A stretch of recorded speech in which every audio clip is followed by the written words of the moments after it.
É muito comum aparecer estudantes de graduação, mas principalmente mestrado e doutorado, que começam a pesquisar na internet, chegam no meu nome. Eu geralmente divulgo muito meu número de celular e as pessoas vêm me procurar. Aí outro dia veio um menino que está fazendo mestrado em filosofia. E ele falou: eu estou fazendo aqui o mestrado. E eu falei: e qual é o problema que você está aí preocupado? Aí ele falou assim: não, meu problema é inteligência coletiva. Eu falei: não, mas isso não é um problema. Isso é um conceito. Inteligência coletiva é um conceito, não é um problema. Né? É como ajudar as pessoas, né? Grupos de pessoas a desenvolver a inteligência coletiva, aí você já começa a ter um problema. E de maneira geral a gente vive isso. A ciência, ela perdeu a sua vocação, porque a ciência, quando ela foi criada lá atrás, eram assim problemas complexos que as pessoas comuns não conseguiam resolver e chamam os universitários. E aí então chamavam determinadas pessoas para ajudar a resolver problemas mais complexos. Então você precisa de um desconforto para começar a desenvolver uma pesquisa. E esse desconforto de alguém leva com que a pesquisa tenha um cliente foco. E para saber se ela está indo bem, você vai saber se você está reduzindo ou não aquele desconforto.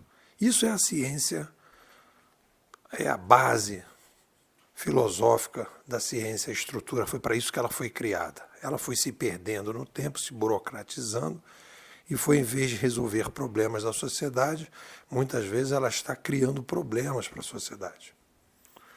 Estou falando isso porque me dediquei intensamente a entender o mundo digital e agora estou intensamente dedicado a entender o perfil dos inquietos. Quem são os inquietos? Quem são as pessoas mais talhadas para ajudar a sociedade na inovação? E como ajudar essas pessoas que vão ajudar a sociedade na inovação para elas conseguirem ser mais felizes, que elas conseguirem sair do armário. Né? Quem gosta de armário é cabide. As pessoas não gostam de armário. Então, dentro dessa linha de raciocínio, se a gente pegar aqui um dos meus ídolos dentro da minha galeria aqui, que fica em cima do meu computador, eu diria que a sociedade tem demanda por extraordinariedades e demanda por normalidades. Thomas Kuhn diz que a ciência é feita de momentos extraordinários e momentos de normalidade. Né? Então, existem pessoas que gostam, e eu estou estudando isso, gostam de situações de anomalia, gostam de situações de caos, gostam de ajudar a sociedade a resolver estes problemas. Conversando com essas pessoas, eu fui chegando aqui a uma primeira conclusão que existem etapas, né? Os ciclos desses inquietos inovadores. Primeiro, eles tomam ciência de um problema caótico, de uma anomalia, são convidados a ajudar, agem sobre essa anomalia de forma diferenciada e aí chegam a conclusões, chegam a resultados super interessantes, porque eles fazem links e junções de coisas que as pessoas normalmente não conseguem fazer, e aí isso tem a ver com a capacidade de abstração, ajustam os detalhes e depois, se ele não consegue ter uma outra demanda parecida, ele começa a entrar num processo de depressão da inquietude. Ele precisa, de novo, de uma situação que o desafie para que ele possa resolver o problema. Então, isso aí é uma conclusão.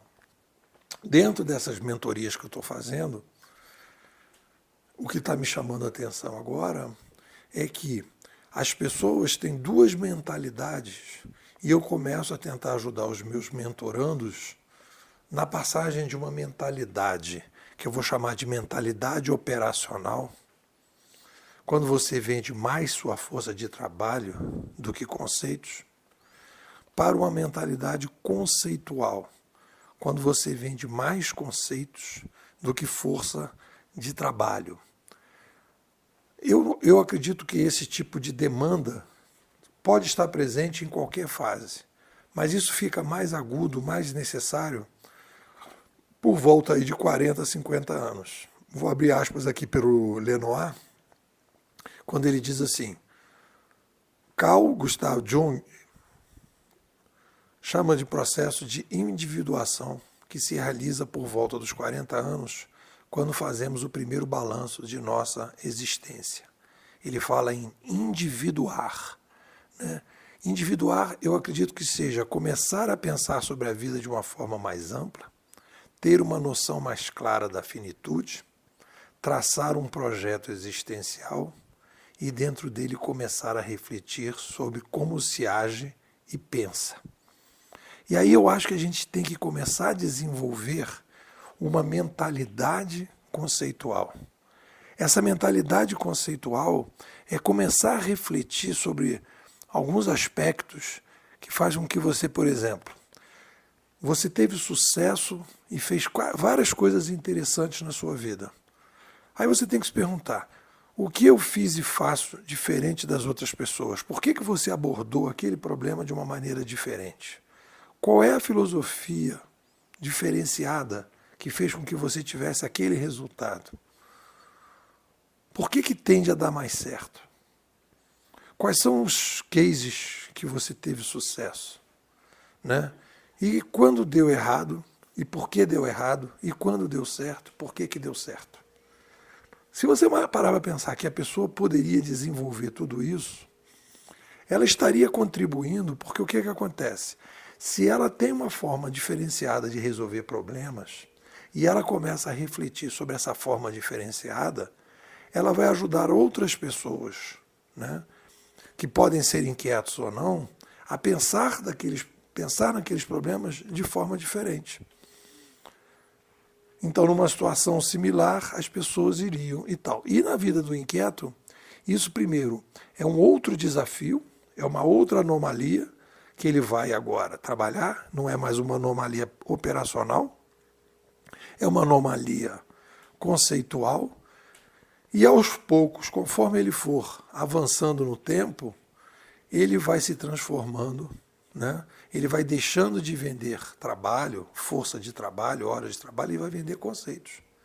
O que faz que passa a ser compatível com a idade que vai criando, que vai chegando.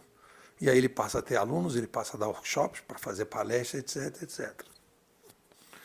É isso. O que vocês dizem? Você é um cara que adora desafio, adora botar ordem no caos, tem uma lógica mais refinada, não está satisfeito aí com esse mimimi que está no mercado, e você gostaria de ter uma visão diferente de cenário. Mais que isso, você precisa se entender, saber que você é uma pessoa especial, saber que você é uma pessoa diferenciada e que você precisa estar junto de outros inquietos que nem você. A nossa escola teve, durante os primeiros 3 anos, um estudo profundo sobre o cenário digital. Nós estamos vivendo uma revolução da sobrevivência, você precisa entender isso, e depois você precisa entender o que é o inquieto inovador, qual é o seu papel nessa revolução e como é que você pode encontrar mais tranquilidade, menos ansiedade, mais felicidade nesse teu jeito meio estabanado, meio preocupado, meio querendo resolver as coisas e você não consegue se encontrar. Vem aqui para a escola que a gente vai te ajudar. 21 99 608 6422. Vou repetir. 21 99 608 6422. Depois eu sou inquieto, quero entender tudo isso, quero entender esse cenário e eu, para isso, quero ser bimodal.